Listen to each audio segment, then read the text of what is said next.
Assalamualaikum warahmatullahi wabarakatuh dan selamat datang di kelas mikroprosesor.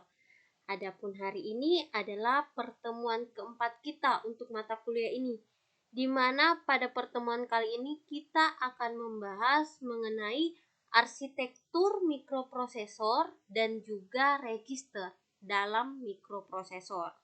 Oke, mungkin sebelum saya bahas materinya, saya ini bacakan dulu sub-sub materi yang akan kita pelajari pada hari ini.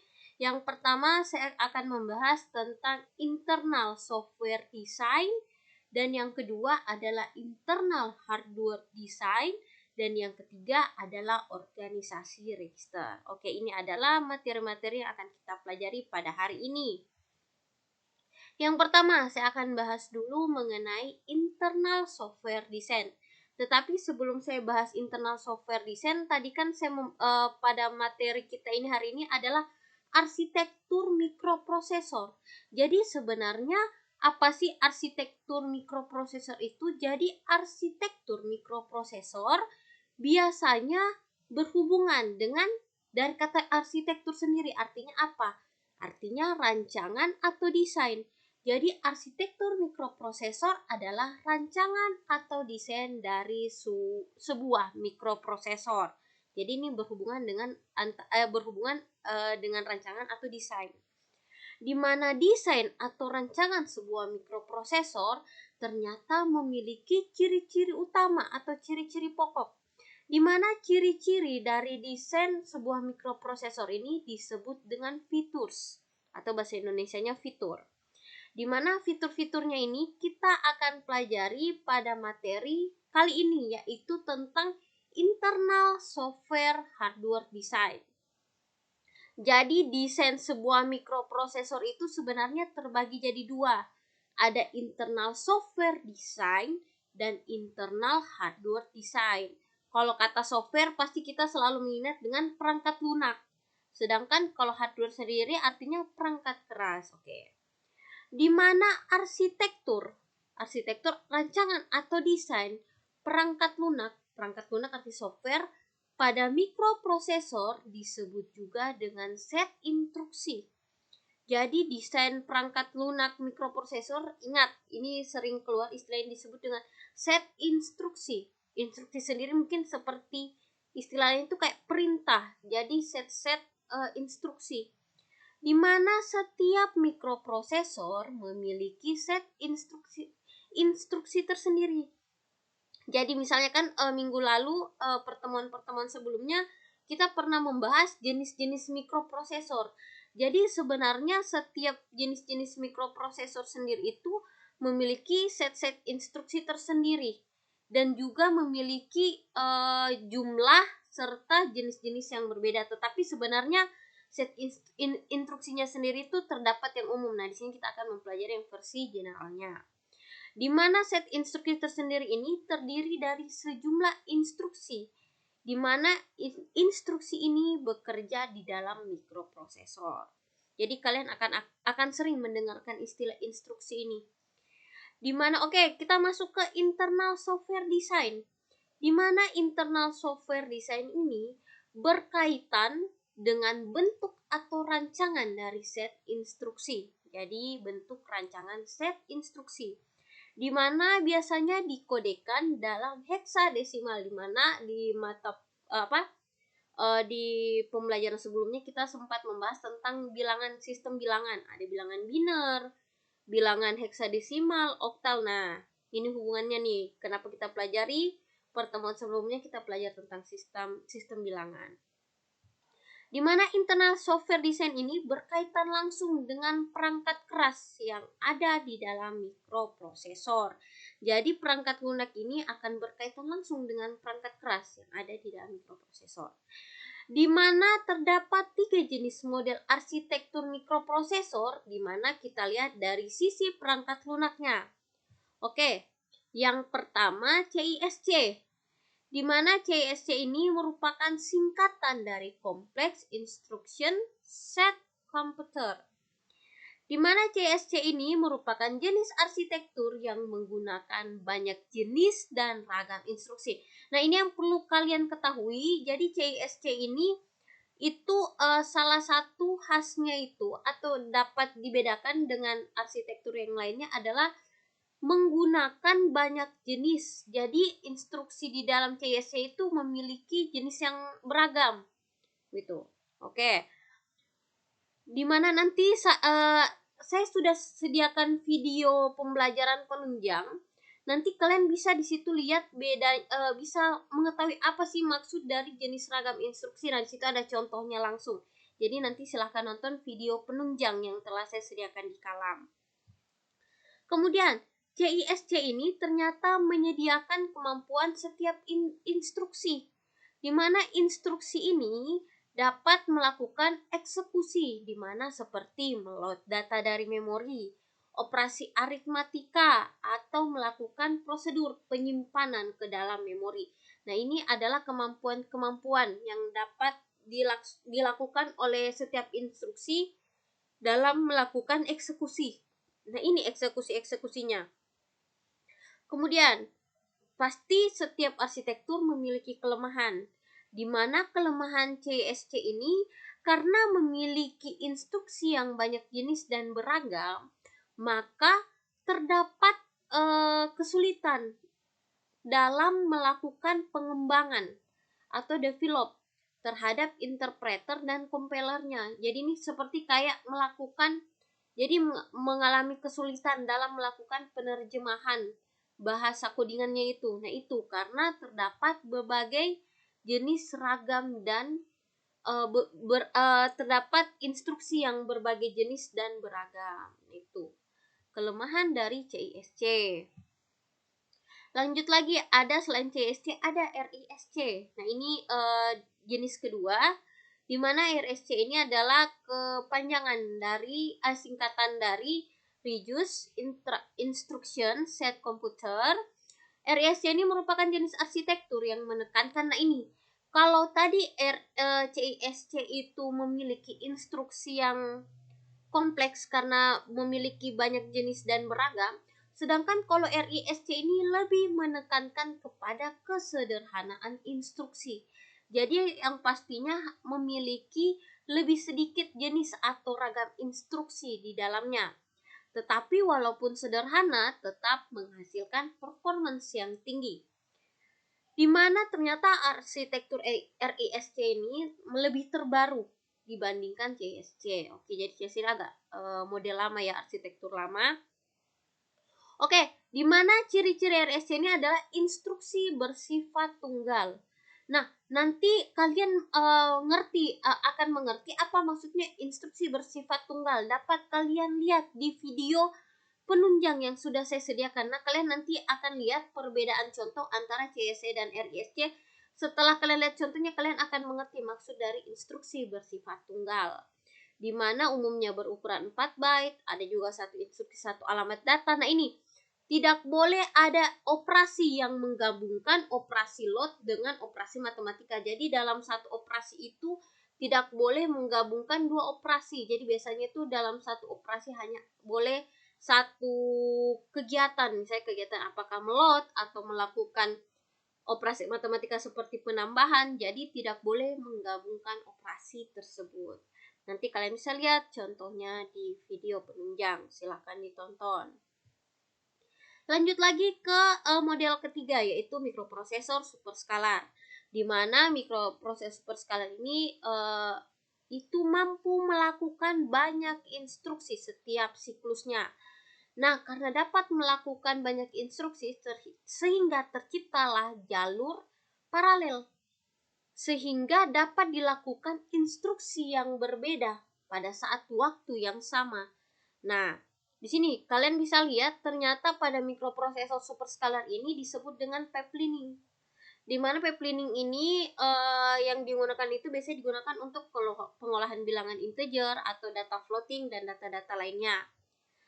Di mana metode ini dapat digunakan pada saat kita membuat program yang membutuhkan percabangan.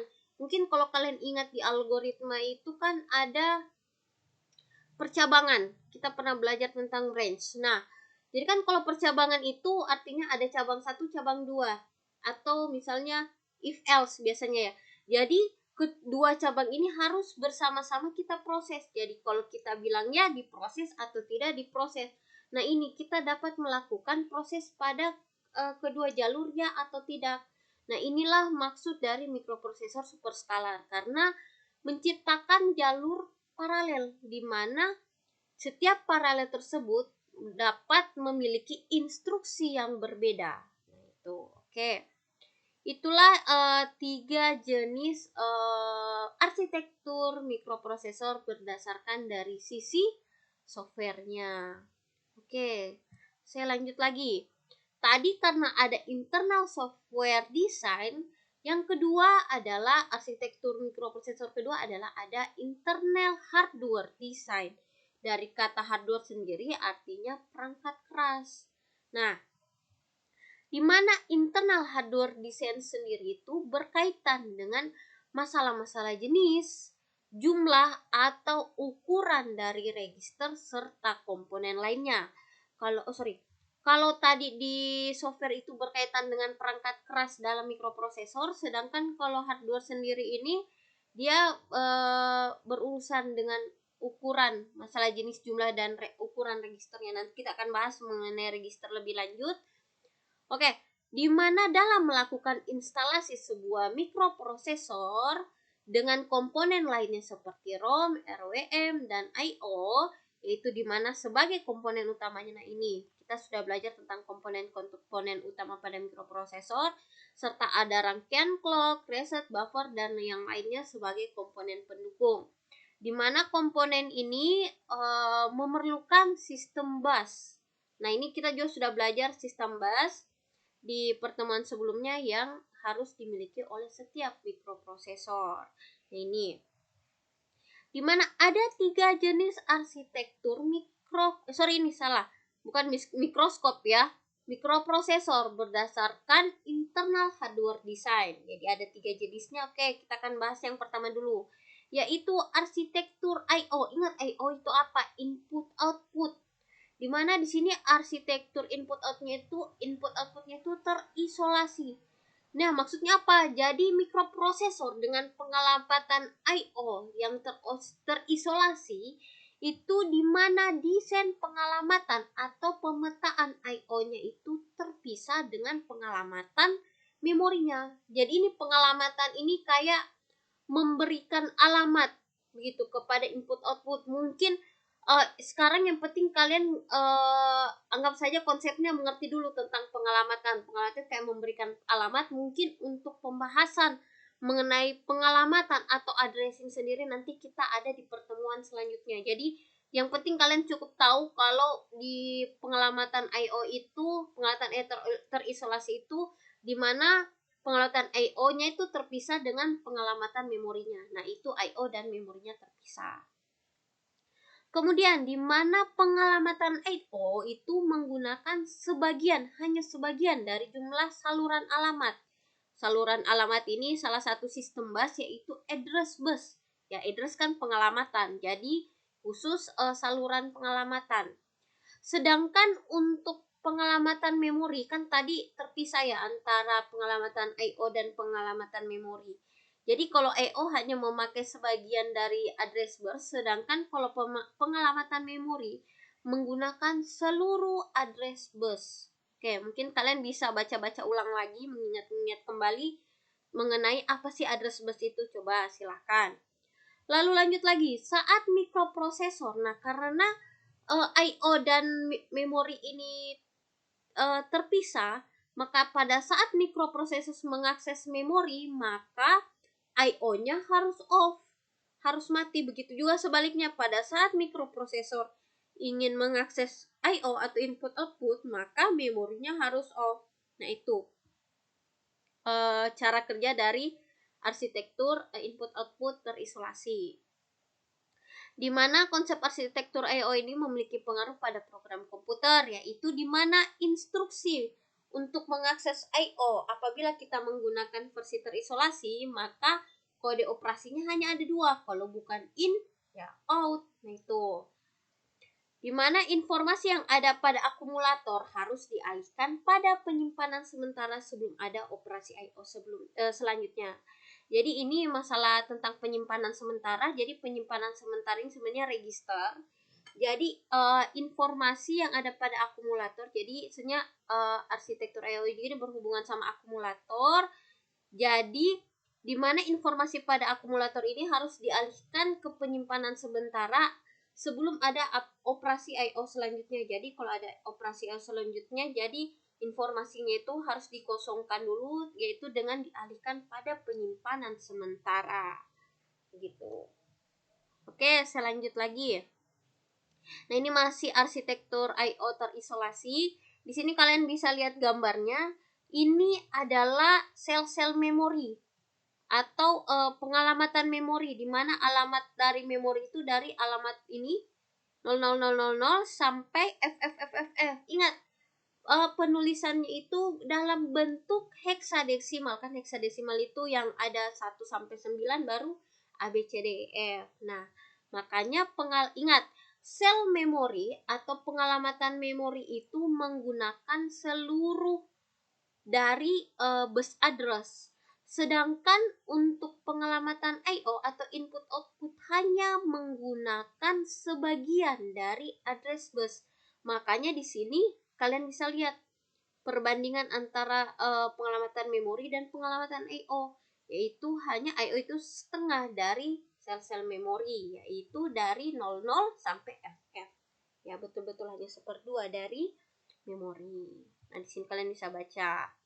Oke, itu ilustrasi dari arsitektur I/O terisolasi. Lanjut lagi, yaitu jenis kedua dari internal hardware design, yaitu arsitektur I/O terpetakan di dalam memori. Jadi kalau tadi sebelumnya yang terisolasi itu di mana I/O terpisah dengan memori, sedangkan kalau yang terpetakan dalam memori yaitu di mana I/O, di mana sel-sel I/O-nya ini menyatu dengan sel-sel memorinya atau pengalamatannya dilakukan bersama-sama. Nah, ini kalian bisa lihat di mana arsitektur itu terpetakan dalam memori menunjukkan penggunaan instruksi tipe memori untuk mengakses alat-alat I/O. Nah, di sini kalian bisa lihat ilustrasinya. Tadi kan kalau yang sebelumnya ini terbagi dua karena terpisah antara memori dan sel-sel I/O-nya. Sedangkan di terpetakan ini kalian bisa lihat ternyata dia berada pada satu pengalamatan yang sama, yaitu makanya terpetakan, yaitu dalam alamat 000 sampai FFF karena berada pada satu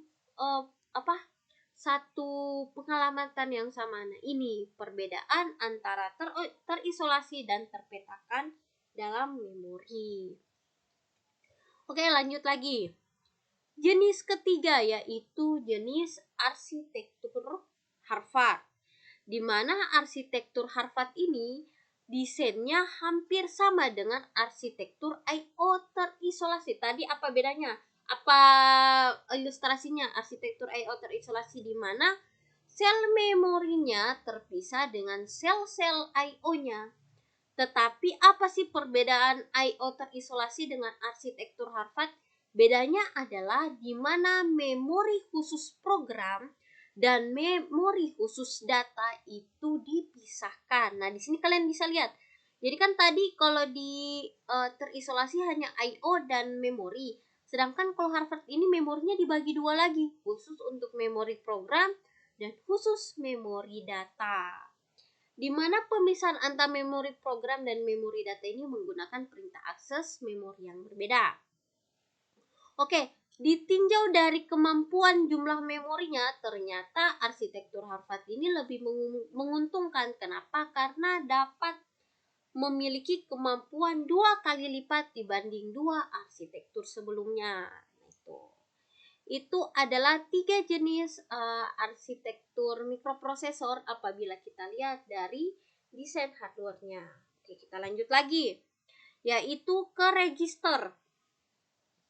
Tadi kita sempat sedikit menyebut istilah register, di mana register ini merupakan sebagian dari memori. atau seperti kita tahu memori adalah tempat penampungan data, di mana register ini merupakan sebagian memori dari mikroprosesor yang dapat diakses dengan kecepatan yang sangat tinggi. Jadi register ini adalah bagian memori yang dapat diakses dengan kecepatan yang sangat tinggi. Nah ini, kenapa dapat diakses dengan kecepatan yang sangat tinggi? Oke, kita baca di kalimat selanjutnya, di mana register merupakan ternyata tempat penampungan sementara. Jadi kenapa di bagian sebagian memori? Karena sebagian memorinya ini adalah penampungan sementara untuk data yang diolah oleh mikroprosesor. Dengan lokasi sementara ini, maka pemrosesan jauh lebih cepat. Nah ini kenapa dia dapat diakses dengan kecepatan yang sangat tinggi, karena dengan lokasi penampungan sementara ini pemrosesannya jauh lebih cepat dibanding harus mengambil dari lokasi penyimpanan yang tetap. Jadi sebenarnya memori ini kayak ada sementara, ada yang tetaplah, begitu istilahnya. Jadi ternyata pemrosesan untuk yang sementara ini lebih cepat prosesnya dibandingkan lokasi penyimpanan yang sesungguhnya.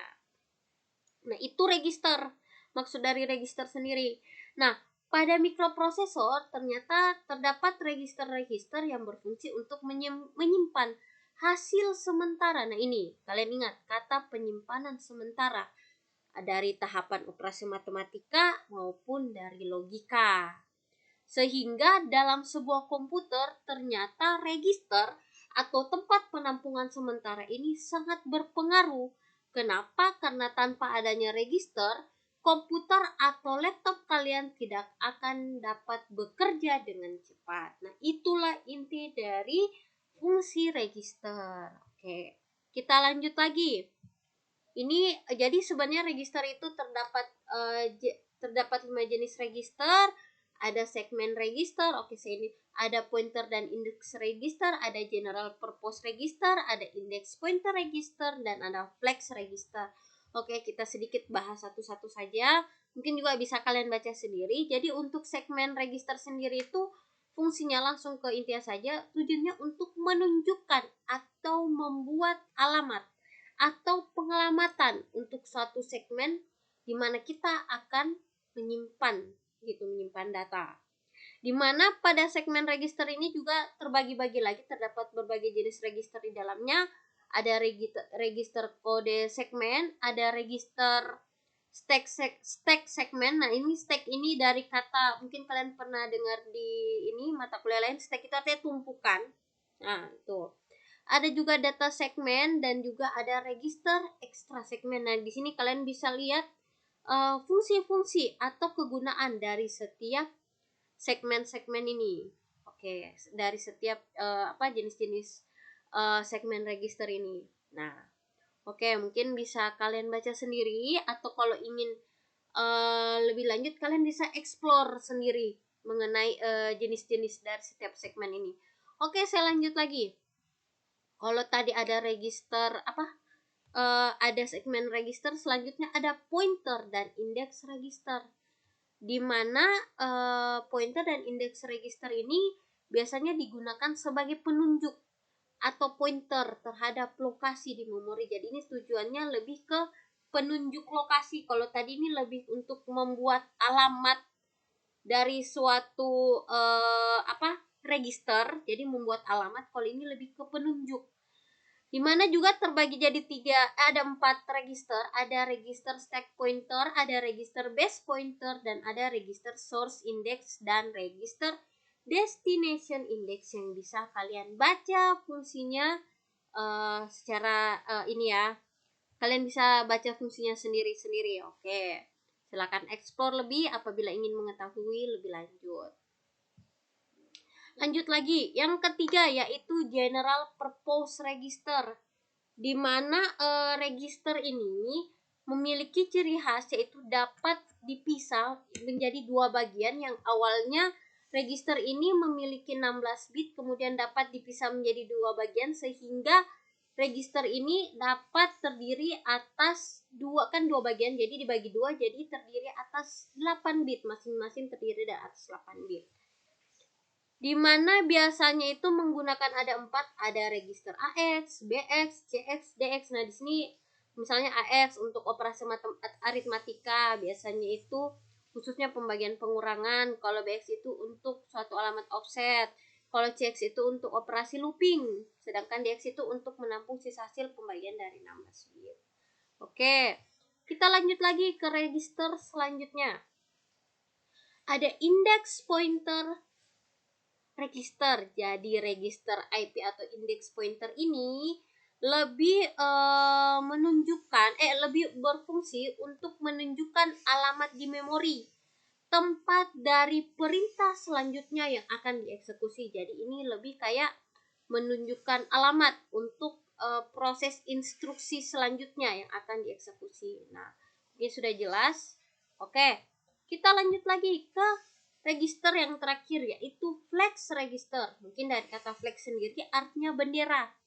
Di mana flex register ini berfungsi umumnya adalah untuk menunjukkan kondisi atau dari suatu keadaan, di mana cara menunjukkan kondisinya itu yaitu dengan dua cara, yaitu apakah ya atau tidak, di mana setiap keadaan hanya bisa digunakan 1 bit saja. Karena biasanya flex register ini memiliki 16 bit, maka setiap flex ini dapat mampu mencatat sampai 16 keadaan. Nah, di sini adapun flag yang terdapat pada mikroprosesor 8088. Ini saya sebelum ingatkan. Jadi kan kita di pertemuan sebelumnya sudah mempelajari jenis-jenis mikroprosesor.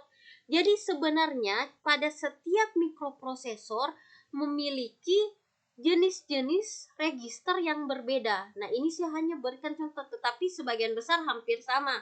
Mungkin pada mikroprosesor yang lain itu misalnya 8086 itu memiliki ada apakah tambahan flag yang lain, ada memiliki juga misalnya register segmen yang tak ada tambahannya. Nah, itu mungkin kalau kalian ingin tahu lebih lanjut silahkan explore apabila kalian ingin mengetahui register-register yang terdapat pada mikroprosesor jenis lainnya. Nah, tapi ini khusus untuk mikroprosesor 8088 di mana terdapat overflow flag, send flag, zero flag, carry flag, parity flag, direction flag, interrupt enable flag, wrap flag, auxiliary flag, nested test, dan protect IO protection level. Nah, di mana flag ini biasanya untuk memberikan tanda, misalnya kalau OF ini misalnya apabila terjadi overflow pada aritmatika akan bernilai 1, ditandai dengan 1. Misalnya SF itu apabila bilangan bertanda bit akan bernilai 1. Nah, ini ceritanya apabila dia menunjukkan suatu keadaan maka akan ditandai dengan apakah diberikan tanda bit 1 atau tanda bit 0, yang artinya itu menandakan apakah ya atau tidak. Misalnya apakah terjadi overflow pada operasi aritmatika. Apabila ya, maka bitnya akan muncul 1, sedangkan apabila tidak maka akan muncul bit 0. Nah, itulah jenis-jenis flex ya, jenis-jenis register yang terdapat pada mikroprosesor. Jadi pada pertemuan kali ini kita belajar mengenai arsitektur mikroprosesor yang terbagi atas 2, yaitu ada internal software design dan internal hardware design serta organisasi register. Oke, mungkin ini saja materi kita pada hari ini. Wassalamualaikum warahmatullahi wabarakatuh.